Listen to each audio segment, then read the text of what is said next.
Welcome to the Deep Dive, where we cut through the information overload to bring you the most important nuggets of knowledge and insight, custom tailored just for you. Glad to be here. Today, we're plunging into a real cultural touchstone, something that baffled, definitely enraged, and ultimately, well, redefined television. The Prisoner. Exactly. Specifically, its legendary, and I think it's fair to say deeply controversial final episode, Fallout. It's a fantastic subject, yeah. Because, few series finales have provoked quite that much heated debate, and just sheer unadulterated passion. Right. This episode really, it just dared to defy every single expectation its audience held. Totally. Okay, so for anyone maybe new to this world, The Prisoner introduces us to number 6. He's this nameless British intelligence agent, resigns dramatically from his high-stakes job. Very suddenly. Very suddenly. And almost immediately, he's abducted, wakes up in the village. It looks beautiful, idyllic, but it's actually this sinister seaside resort. And everyone there is identified only by numbers. Right. And every week, there's a new administrator, this number 2, who relentlessly tries to break him, tries to figure out why he resigned. But 6 refuses, famously, defiantly declaring, "I am not a number. I am a free man." That core premise, that constant battle for individuality against this oppressive, almost Kafkaesque system. Yeah. That's what drew millions in. Absolutely. But like you said, and as our sources really highlight, it's the ending fallout that just cemented its place in TV history. For better or worse initially. Right. So our mission today, using this stack of sources we've got, is to really explore the key moments of Fallout. Try to delve into the creator Patrick McGohan's intentions, the pretty profound themes woven into that ambiguous conclusion. And there was ambiguity aplenty. Oh, yeah. We'll also uncover some of the intense production pressures, the audience as well, explosive reaction. Understatement. And finally, kind of consider its lasting, undeniable legacy on television, pop culture. It's really a journey into a show that just fundamentally changed what TV could be. A true deep dive, then. Exactly. Okay, so let's dive into Fallout. The episode kicks off, and this is interesting, without the usual long opening sequence. Straight away, yeah, it signals something's different. Instead, we're launched right into a recap of the episode before it, Once Upon a Time. That's the one where number 6 seems to have finally, definitively, beaten a number 2 in this intense battle of wills. Psychodrama episode. Right. And with that victory, he demands, finally, take me to number 1. And that recap is actually vital, as your sources point out, because Once Upon a Time, believe it or not, was filmed a whole year before Fallout. Wow, a year. Yeah, so it helps kind of reorient the audience. But what's striking is how number 6 is then immediately taken into this chamber of judgment, a massive, very theatrical space. Right. The supervisor leads him into this huge cavernous hall. It looks like, what, a British assembly? Parliament, maybe? Sort of, yeah. Filled with these masked delegates, and at its center, this huge metallic cylinder, just starkly labeled 1, and it's got this weird mechanical eye. Creepy. And number 6 is led to this ornate throne. It's almost like he's being presented as, I don't know, an honored guest. Or maybe even a new leader. Exactly. And this sense of grand but really unsettling ceremony just keeps going. The president, played by Kenneth Griffith, who, interestingly, was in an earlier episode in a different role. Oh. He proclaims that number 6 has passed the ultimate test and earns the right to be individual. The right to be individual. Yeah, he talks about a transfer of ultimate power and matters of ceremony. It's all very formal, very grand, but also deeply unsettling. Like his individuality is now being granted by them rather than something he inherently possesses and fought for. That's a great point. And what happens next is just, it's pivotal for understanding what the village might really be about. That caged room where number 2 supposedly died in the last episode. Yeah. It's brought into the chamber. And then medical personnel just bizarrely revive him, give him a quick makeover. It's very strange. And this number 2, Leo McKern back again, and this young kind of mod-looking guy, number 48, they're presented as 2 different kinds of revolt. Indeed. Number 48, that's Alexis Canner, another actor returning in a different role. He embodies this raw, defiant youth, refuses to cooperate, leads the assembly in this totally bizarre rendition of Dem Bones. Dem Bones, really. Yeah. And he gets restrained for his open rebellion. But the real shock, I think, comes from number 2. Okay. He reveals he was also abducted, brought to the village, and then he just spits right at that mechanical eye on the cylinder, showing his own defiance. Oh. Your sources suggest this is a key moment. It reveals that even those supposedly in power within the village are, in a way, prisoners too. That's brilliant. Such a twist. Okay, so then the president tries to tempt number 6. He presents him as this revolutionary of a different caliber, someone worthy of respect, Mm-hmm. And he's offered what looks like total freedom. His London home restored, £1 million. In traveler's checks. Huh. Right. A passport, car keys. He's free. Go anywhere. Yeah. But he's also asked to stay, to lead them, because of his exemplary behavior. It's the ultimate test, isn't it, of that individuality he fought so hard for? Is freedom still freedom if it's granted on their term? Exactly. A question for you, the listener, right there. And when number 6 actually tries to address the assembly, what happens next is just incredibly symbolic. Oh, yeah. Every single time he starts a sentence with the word I, He gets drowned out. completely drowned out by the delegates shouting, I, I, I. It's a stark, really powerful moment. It basically underscores that his hard-won individuality, it's only tolerated as long as it conforms to their collective will, the hive mind. It's chilling. This stripping of his personal pronoun, I, it kind of prepares us for the big reveal, doesn't it? It does. Number 6 is then ushered into that big, metallic cylinder. Inside, he passes these transparent tubes labeled orbit. Right. And insider number 2, number 48, still conscious. Still conscious. And there's a third tube, empty. He climbs this stairway and finds a figure, robed, masked, with a one symbol. Okay, here it is, the unmasking. And it reveals, first, a gorilla mask. The rule of mask, Seriously. And then beneath that, a face identical to his own, Patrick McGoohan's face. Whoa. Okay, that hits hard. It forces you, the audience, immediately to ask, is number 1 literally him? Or is it a metaphor for something much, much deeper? And the figure then escapes through a hatch. Now, McGoohan himself, your sources confirm this. He admitted the identity of number 1 wasn't actually decided until really close to filming. Amazing, considering how pivotal it is. Right. But his definitive explanation, years later in 1977, was that number 1 represents the evil governing force within ourselves. His other half, his alter ego, emphasizing that, quote, each man is a prisoner unto himself. So seeing his own face, it becomes this powerful, really unshakable symbol. The ultimate enemy, the ultimate jailer is often inside us. Such a bleak but powerful idea. Okay, so 6 locks the hatch. The figure escaped through, realizing the cylinder is actually a rocket. Which looks very similar to the one in the earlier, more surreal episode, The Girl Who Was Death. Ah, okay. He initiates a countdown. This sends the president, the whole assembly, into total panic. Triggers a full evacuation of the village. Chaos ensues. Complete chaos. Number 6 then frees numbers 2 and 48 from their tubes. Along with the butler Angelo Muscat, always there, never speaking. The constant presence. They gun down armed guards. Which is, I mean, that's a radical departure, right? The village security was always psychological, maybe sonic, but rarely overtly violent like this. Totally. It felt nonviolent, inescapable in other ways. This is suddenly very different. They escape in that caged room. Which turns out to be on the back of a big truck. A Scammell highwayman load loader, apparently. This sudden shift to, like, action movie violence and this chaotic escape, it completely upends the established rules of the village, the whole tone of the series, really. It's almost like a deliberate genre shift, yeah. Just to throw the audience off balance one last time. Definitely. And as they drive away, the rocket launches from the now abandoned village. And Rover. Oh, Rover. The iconic white ball. The security automaton.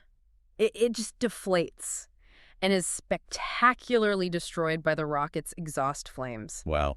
End of an era. And all set to this bizarrely cheerful tune, I like you very much. That's just peak Prisoner right there. Absolutely. A memorable end for a truly iconic, well, thing. But the escape, it's not the end of the mystery, is it? Not even close. The 4 drive towards London. Number 48, the young rebel, he just gets off the truck and starts hitchhiking aimlessly. A symbol of maybe directionless revolt. Perhaps. Near the Palace of Westminster, police stop the truck.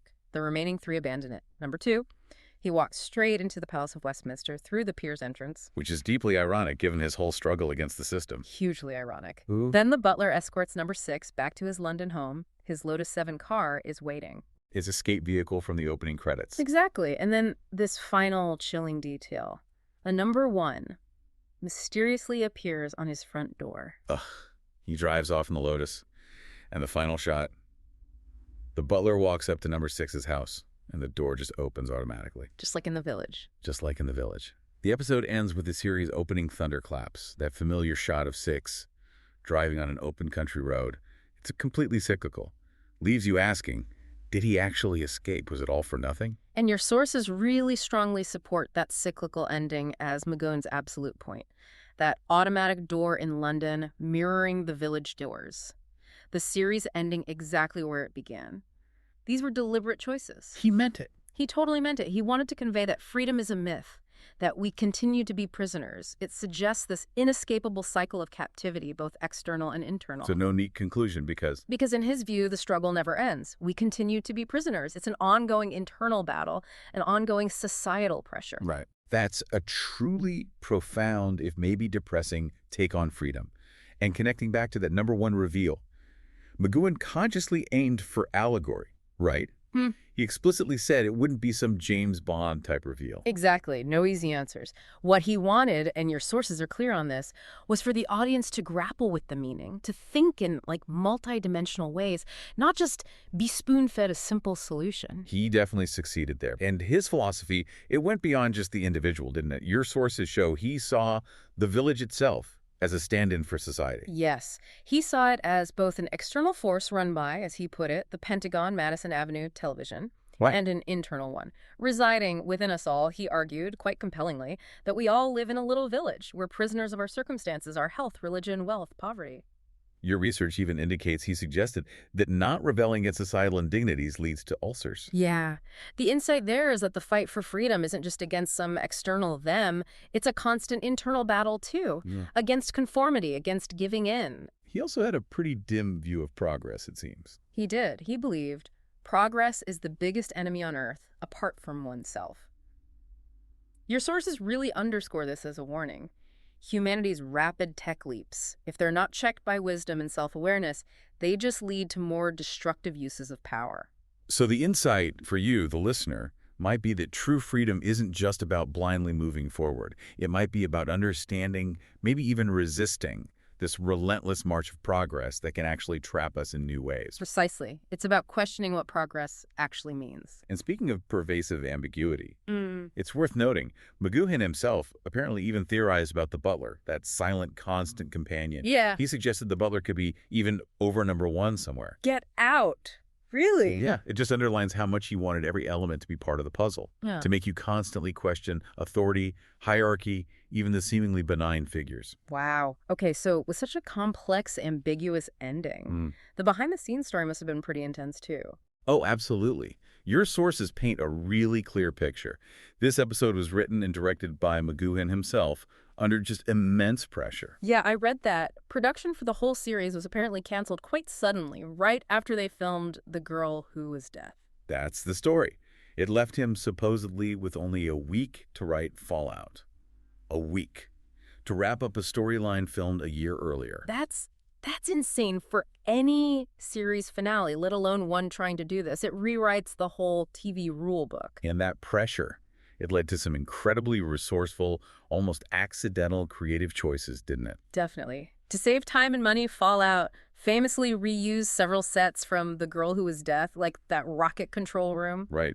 And guest actors Kenneth Griffith and Alexis Canner were brought back, but in different roles this time around. Though Leo McKern's #2 was the same character, obviously. And get this, your sources say McGowan was so pressed for time, he actually asked Kenneth Griffith to write his own dialogue for the president character. No way. Yeah, just write your own stuff. That's a testament to the chaos, maybe, but also the talent involved, I guess. For sure. It's also worth noting McGowan got no on-screen acting credit for this episode, only written and directed by. Interesting. And that final shot of his Lotus driving away, it was just captioned prisoner, underscoring that nameless universal status right to the very end. And the title, Fallout. That was clever, too. Brilliant double entendre, yeah. It invoked the very real public concern about nuclear fallout in the 60s. But also, fallout as the opposite of a military fall-in, which aligns perfectly with #6's constant defiance, his rejection of authority. It's all just so layered, so intentional. But not everyone was thrilled with McGowan's vision. George Markstein, right? He co-created the show with McGowan, was script editor, for the first chunk of episodes. Yeah, the first 12. And he had a very different take on the ending. Your sources highlight a really stark disagreement there. What did he think? Markstein famously called Fallout an absurd pantomime, a gross self-indulgence. He basically thought McGoohan had lost his way. Ouch. Yeah. He felt the series should have seen number 6 escape the village, fine, but then remain a prisoner of his circumstances, his secret, his background, having adventures around the world. More traditional, maybe. And Mark Stein also strongly believed number 6 was John Drake from Danger Man, McGoohan's previous show, right? Mm-hmm. Which McGoohan always denied. Absolutely. Mark Stein was adamant about that. And he pretty much dismissed the show's later cult status, all the academic analysis, called it pathetic, ridiculous, a sad commentary on society. Wow. That's quite the disagreement between creators. Fascinating. It really shows how different their fundamental ideas about the show became. And Mark Stein wasn't alone in his unhappiness, was he? The initial audience reaction. Oh, disastrous. Widespread bafflement and anger. Your sources are full of it. Viewers felt cheated. They wanted clear answers. A traditional Bond-style resolution, maybe? And McGoohan himself claimed he had to, go into hiding in the mountains for 2 weeks. That's the legend. Whether literally true or not, the backlash was real and intense. Phone lines jammed at the TV station. Angry letters. But what's truly fascinating, and your sources back this up, is that McGoohan was apparently delighted with that reaction. Yeah. Isn't that something? His intention was precisely to create controversy, to provoke thought. He believed, as long as people feel something, that's the great thing. So the anger was actually a success in his eyes. Pretty much. He even deliberately made that number 1 unmasking shot incredibly brief, like 52 frames, apparently refusing, as he put it, to pander to a mentality so low that it couldn't perceive what I was trying to say. He wanted you, the viewer, to work for it, to engage, not just passively consume. Well, he certainly achieved his goal of provoking thought. I mean, the finale intentionally left so many mysteries hanging. Totally unresolved. Where did the village come from? What was its real purpose? Why exactly did number 6 resign? How did he escape so easily in the end? And how is the village apparently so close to London? All these unanswered questions, they just fuel decades of debate, fan theories, academic papers. And this commitment to ambiguity, to challenging the narrative, that's why The Prisoner is now seen as so groundbreaking. It's often called the first ultra-modern television series. A father to shows like Westworld or Mr. Robot. Exactly, those sci-fi dramas. It dared to challenge all those unspoken rules of TV. You know, the hero always wins definitively. You get clear resolutions. Good guys versus bad guys are obvious. Right. The Prisoner threw that out. It actively used the viewer to complete the story, to find their own meaning. And despite all that initial controversy, Fallout itself actually got a Hugo Award nomination for Best Dramatic Presentation in 1969. It did. And the series as a whole. Consistently ranked among the greatest TV shows ever by places like TV Guide, SFX Magazine. Its impact is just huge. It really continues today. Your sources detail references just everywhere. Oh, yeah. Comics, Fantastic Four, The Invisibles, V for Vendetta, books by Stephen King, Charles Stross, computer games, Simon the Sorcerer 2, RuneScape. Movies? Yeah. The Truman Show, The Matrix, even Shrek, apparently. Yep. And countless TV shows. The Simpsons, The X-Files, Lost, Battlestar Galactica, Twin Peaks, Fringe. And Columbo, where McGoohan himself guest starred multiple times and dropped the iconic "be seeing you" phrase. He did. Those lines, I am not a number, I am a free man, and be seeing you, they've properly entered the popular lexicon. Shorthand for rebellion or just a cryptic farewell. It's incredible. And its legacy isn't just like quotes and references, right? Yeah, not at all. The series itself has spawned novels, some offering really interesting alternative takes, like the ending being a hallucination or a psychodrama. Oh, interesting. Comic books, video games, audio dramas, that 2009 remake. Right, with Jim Caviezel and Ian McKellen. That's the one. And there are still ongoing talks, apparently, about potential film adaptations. Directors like Christopher Nolan and Ridley Scott have been linked over the years. Wow. Nolan doing The Prisoner. That would be something. Wouldn't it? The conversation about The Prisoner is clearly very far from over. So, Fallout. It really wasn't just a TV finale, was it? It was more like a defiant statement, a philosophical puzzle box, and yeah, a blueprint for so much complex TV that came later. It dared to leave us with questions, not answers, forcing us to look inward. We've explored its tangled narrative, McGoohan's pretty deep intentions, the crazy challenges of actually getting it made, and its undeniable lasting impact. This deep dive into your sources really shows how one episode, initially seen as a massive failure by many, Like disaster. became this touchstone for critical thinking. A mirror, really, reflecting our own societal pressures, our own internal struggles. It's a powerful example of how art can provoke and challenge us, not just entertain, and how that can shape not just television, but maybe how we view the world a little differently. So as you go about your day, maybe moving through your own personal village, ask yourself, what does freedom really mean? And maybe more importantly, who or what is your number one? Be seeing you.